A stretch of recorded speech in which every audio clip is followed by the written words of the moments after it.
Manager sir एकदम सही कह रहे हैं। अगर डिस्काउंट ही देना है तो फिर हम बिजनेस की सेल्स को प्रॉफिट में कैसे कन्वर्ट करेंगे? हमने ये सुपरमार्केट लोगों को डिस्काउंट देने के लिए थोड़ी खोला है। हमें भी अपना प्रॉफिट देखना होगा। एमजीएफ मेट्रोपॉलिटन के एक एम्प्लॉय ने कहा, हाँ, हॉलिडे सीजन के दौरान डिस्काउंट देना मुझे भी सही नहीं लग रहा है। यही तो अच्छा समय है पैसा बनाने का। जो भी इस सीजन में डिस्काउंट देगा वो इडियट ही होगा।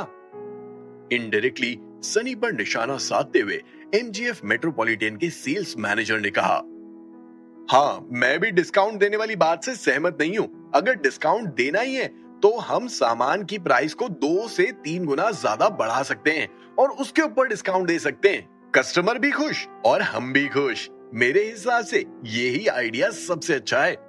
दूसरे एम्प्लॉय ने भी जनरल मैनेजर की बात में हाँ मिलाते हुए कहा। डिस्कशन का दौर खत्म होने का नाम ही नहीं ले रहा था। ऊपर से ये सारी बातें सुनकर विराज को बिल्कुल भी अच्छा नहीं लग रहा था। अरे शांत हो जाओ सब। तुम लोग आखिर किस बात के लिए आर्ग्यू कर रहे हो? एक डिस्काउंट के लिए? नया साल सभी के लिए बहुत खास होता है। मुझे पता है कि नए साल पर इलेक्ट्रॉनिक्स आइटम के अलावा किसी पर भी डिस्काउंट नहीं होता है, लेकिन हमें दूसरों के रास्ते पर क्यों चलना है? इस नए साल पर हम कुछ अनोखा करेंगे। सुपरमार्केट का सारा सामान उनकी ओरिजिनल प्राइस से 60% डिस्काउंट पर बिकेगा। लेकिन डायरेक्टर विराज, ये सही नहीं है। हम इतना ज्यादा डिस्काउंट नहीं दे सकते हैं। हालांकि इतना डिस्काउंट देकर हमारा सुपरमार्केट पूरा भर जाएगा, खूब बिक्री होगी, लेकिन हमारे प्रॉफिट का क्या? वो तो और भी ज्यादा कम हो जाएगा। जनरल मैनेजर ने तुरंत ही अपनी आवाज उठाते हुए कहा, मैं तुमसे कुछ भी पूछ नहीं रहा हूं, मैं तुम्हें बता रहा हूं कि हमें क्या करना है। मेरा ये डिसीजन बदलने वाला नहीं है। मुझे पता है कि बहुत सारे लोगों को मेरी बात सही नहीं लगेगी, लेकिन मुझे अच्छे से पता है कि मुझे क्या करना है और मेरी कंपनी के फ्यूचर के लिए क्या अच्छा है और क्या नहीं। विराज ने सीधे तरीके से अपना पक्ष रख दिया था। हे विराज, शांत हो जा भाई। मैं तेरे साथ हूँ और मुझे लगता है कि तेरा आइडिया ज्यादा अच्छा है। प्राइसेस बढ़ाकर डिस्काउंट देना, पब्लिक बेवकूफ नहीं है गाइस। हमें अगर आगे के लिए सोचना है तो लोगों के मन में पहले अपनी जगह बनानी पड़ेगी, तभी कुछ हो पाएगा। और मुझे लगता है कि विराज ने जो डिसीजन लिया है वो एकदम सही है। ये बोलते हुए प्रखर ने सीधे तौर पर विराज को अपना समर्थन दे दिया था। भाई विराज, मैंने भी कुछ ऐसा ही सोचा था। अगर हमें लंबे समय तक इस इंडस्ट्री में टिकना है तो हमें कस्टमर रिलेशंस मेंटेन करने होंगे। कस्टमर्स की खुशी में हमारी खुशी होनी चाहिए। यही हमारा सबसे बड़ा प्रॉफिट है। अगर उसमें हम कामयाब हो गए तो फिर भले ही नमक की थैली को 100 रुपए में बेचेंगे तो भी पब्लिक आंख बंद करके खरीद लेगी। सनी ने भी अपनी राय विराज के सामने रखी। अब जब जानवी के होने वाले पति और उसके दोनों देवर विराज के साथ खड़े थे तो जानवी का डिसीजन कोई मायने ही नहीं रखता था। जानवी ने भी अपना मुंह नहीं खोला।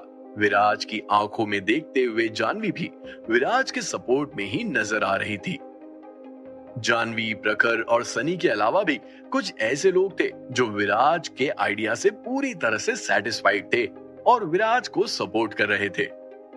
चलो बहुत बढ़िया। मुझे लगता है कि यहाँ बैठे 60% लोग मेरे आइडिया को सपोर्ट कर रहे हैं। शायद इसीलिए मैंने डिसीजन लिया कि नए साल पर सुपरमार्केट में हर सामान 60% के डिस्काउंट के साथ बिकेगा।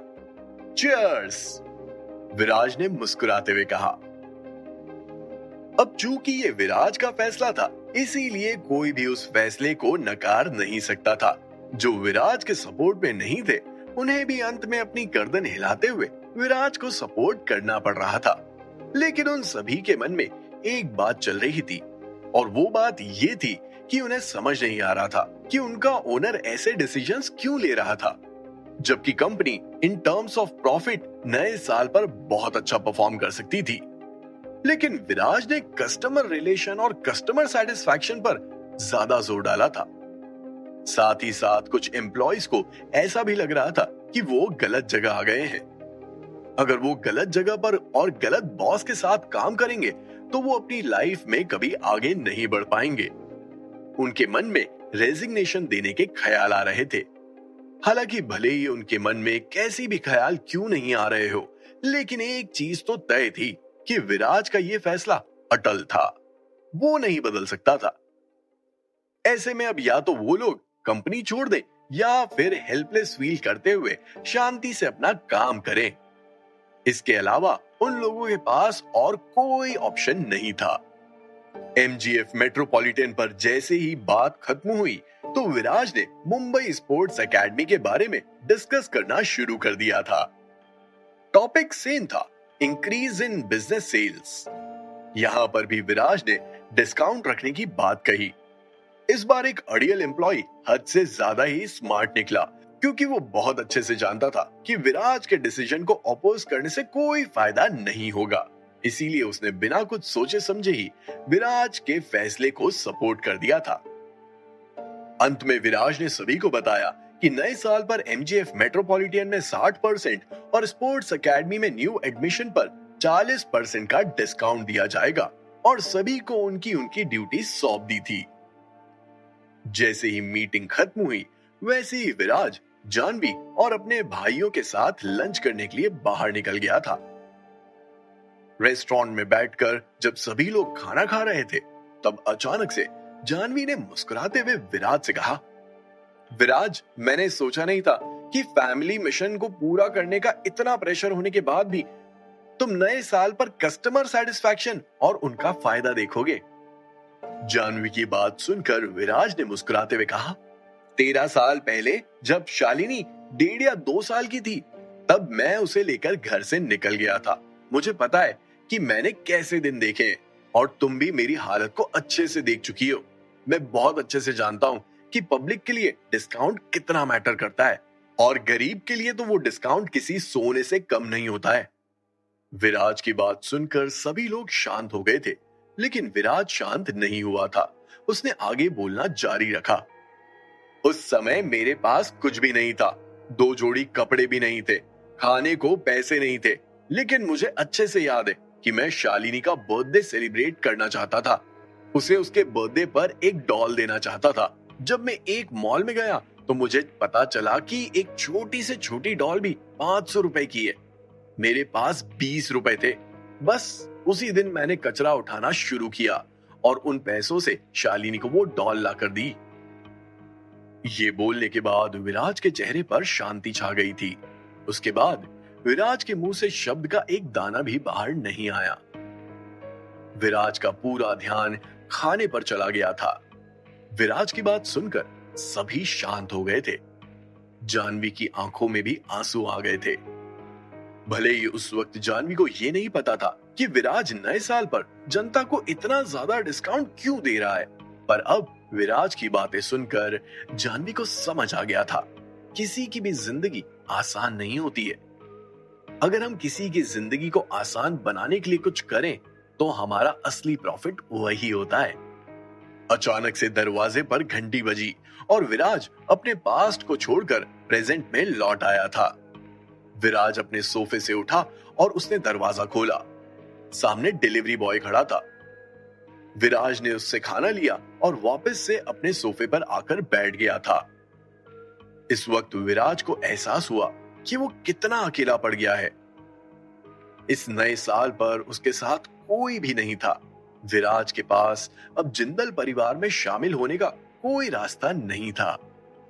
हालांकि विराज तो अपने बचपन से ही जिंदल परिवार से दूर था और उसके लिए यह कोई बड़ी बात नहीं थी। लेकिन पता नहीं क्यों विराज को अपने पिता की बहुत याद आ रही थी। कम से कम विराज उन्हें कॉल तो कर ही सकता था। जैसे ही विराज ने अपना फोन बाहर निकाला वैसे ही विराज का फोन बजने लगा था। स्क्रीन पर आ रहे नंबर को देखकर विराज पूरी तरह से सरप्राइज रह गया था। जिस इंसान को विराज कॉल करने वाला था सामने से उसी इंसान का कॉल विराज को आ गया था। बिना किसी झिझक के विराज ने तुरंत ही कॉल उठाया और एक्साइटेडली अपना मुंह खोलते हुए बोला, हे डैड, मैं आपको ही कॉल करने वाला था। Happy new year. मुझे पता है कि आपने क्यों कॉल किया है, मुझे घर नहीं आना है। जैसे ही विराज के मुंह से ये शब्द बाहर आए वैसे ही फोन के दूसरी तरफ से शोभराज जिंदल के मुंह से हंसी के ठहाके बाहर तक सुनाई दे रहे थे। नालायक, मुझे पता था कि तू यही बोलेगा। मैं तेरा बाप हूं, तुझे बहुत अच्छे से जानता हूं।